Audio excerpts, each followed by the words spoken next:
Bonjour à tous. Alors, pour le goûter, aujourd'hui, je vais vous préparer des churros. Alors, des vrais churros, pas ceux où vous voyez qu'il faut des œufs, du beurre. Quand on parle d'œufs et beurre, c'est de la pâte à choux. Là, nous allons faire la vraie pâte à churros. Alors, rien de plus simple pour la pâte à churros. Il vous faudra 250 g de farine, 250 ml d'eau et 3 pincées de sel à mettre dans l'eau. Voilà, c'est tout ce qu'il vous faut. Alors, on va passer à la préparation. Alors, au plus simple. Dans l'eau, on a mis nos 3 pincées de sel.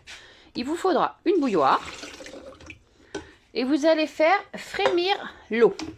Pas la faire bouillir, la faire frémir à la bouilloire. Alors, l'astuce à la bouilloire, c'est un forain qui me l'a donné. Ça va plus vite que de faire à la casserole. Voilà, on va attendre que ça frémisse. Alors, lorsque l'eau commence à frémir, on la dépose tout sur la farine. Voilà.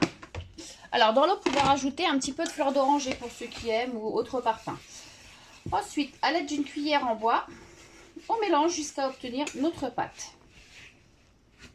Alors, si vous voyez que votre pâte est un tout petit peu trop friable, vous rajoutez un petit peu d'eau chaude. Là, je vais être obligée de rajouter un petit peu d'eau chaude et un peu trop de farine. Quoique, on continue à travailler notre pâte. Alors, une fois que votre pâte... Donc, j'ai rajouté un peu d'eau parce que j'avais mis un peu trop de farine.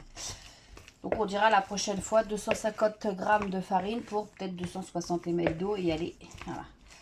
Donc, voilà. Donc là, la texture de la pâte, c'est compact. Un peu comme de la pâte à sel. Donc, pour ça, une fois que c'est fait, vous n'avez plus qu'à mettre votre pâte dans une machine à churros ou dans une poche à douille avec la douille cannelée. Moi, j'ai la chance, c'est que ma grand-mère m'avait offert une machine à churros. Donc, j'y mets ma pâte dedans. Vous avez vu la pâte, la texture de la pâte. Hop, on est obligé de faire en 2 fois. Hop.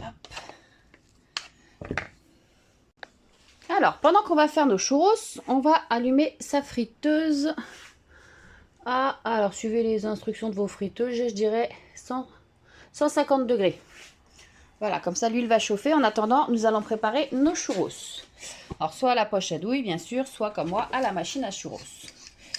Alors, pour ça, c'est tout simple avec la machine à churros. Vous voyez, je tourne et j'y fais mes petits churros. Voilà. Donc là, je vais en faire des petits, des plus grands. J'ai des bébés qui en mangent, donc je ne vais pas leur en faire des trop grands. Et puis, bah voilà, on va les préparer. Alors voilà, une fois tous vos churros faits, on va les cuire.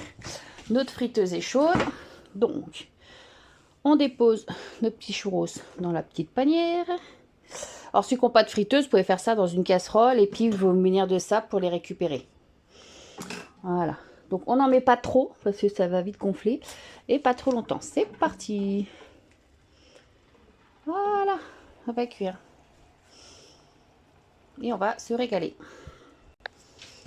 Alors, une fois que vos churros sont cuits, à l'aide d'une petite pince, pour ceux qui ont une friteuse, ou avec l'entonnoir pour ceux qui ont une casserole, on les dépose sur du papier absorbant et vous saupoudrez de sucre. Alors, moi je ne saupoudre pas de sucre parce que nous on les mange trempés dans du Nutella. Donc voilà. Alors, on continue, je vous refais voir. Hop, dans le petit panier, les petits churros. Alors, on les fait pas cuire trop longtemps, on surveille parce que sinon ça éclate. Hop, et voilà. C'est parti. Donc voilà, maintenant plus d'excuses, vous pouvez faire vos churros tout au long de l'année. Ah, c'est chaud, mais c'est bon, comme on dirait. Donc allez, à vos fourneaux, à les churros, on en fait régulièrement, ça coûte pas cher. Et les enfants, ils adorent ça. Alors, soit vous prenez du Nutella, soit du sucre, soit vous faites fondre du chocolat et vous trempez vos petits churros dans le chocolat. Voilà, et ben bon appétit, bonne dégustation. Et surtout, on n'oublie pas de s'abonner et les petits pouces bleus. Ciao, ciao!